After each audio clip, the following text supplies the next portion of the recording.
இப்போ நெக்ஸ்ட் என்ன திட்டம்னா கலைஞர் மகளிர் உரிமை திட்டம். இது எப்போ ஸ்டார்ட் பண்ணியிருக்காங்கன்னா 15 செப்டம்பர் 2023. இதுவும் அண்ணா பிறந்த நாள் அப்போ தான். தொடங்கப்பட்ட இடம் காஞ்சிபுரம். இப்போ மகளிர்னாவே அவங்க வந்துட்டு காஞ்சிபுரம் சேலை கட்டிப்பாங்க அப்படின்னு சொல்லி ஞாபகம் வச்சுக்கோங்க தொடக்கப்பட்ட இடத்துக்கு. இது வந்துட்டு ஒரு உதவித்தொகை அல்ல, உரிமை தொகை அப்படின்னு சொல்கிறாங்க. இதுக்கு வந்து மாதாந்திரம் 1000 ரூபீஸ் கொடுக்குறாங்க. இதுக்கு வந்து தகுதி என்னென்னா 20 வயதுக்கு மேற்பட்ட பெண்கள் மற்றும் திருநங்கைகள், ஆண்டு வருமானம் 2.5 லட்சத்திற்கும் குறைவாக இருக்க வேண்டும். நில உரிமை வந்து 10 ஏக்கருக்கும் குறைவான உலர் நிலம் இருக்கணும். அப்படி இல்லைன்னா 5 ஏக்கர் சதுப்பு நிலம் வைத்திருக்க வேண்டும்.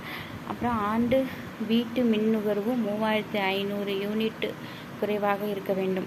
இதில் யாருக்கெல்லாம் கிடையாது தகுதியற்றவர்கள்னு பார்த்தோம்னா மாநில மற்றும் மத்திய அரசுகள் மற்றும் பொது நிறுவனங்களின் ஊழியர்கள், வங்கி ஊழியர்கள், வருமான வரி செலுத்துபவர்கள், தொழில்முறை வரி செலுத்துவோர், ஓய்வூதியம் பெறுவோர், உள்ளாட்சி அமைப்புகளின் பிரதிநிதிகள், 4 சக்கர வாகன உரிமையாளர்கள், இவங்கெல்லாம் தகுதியற்றவர்கள்.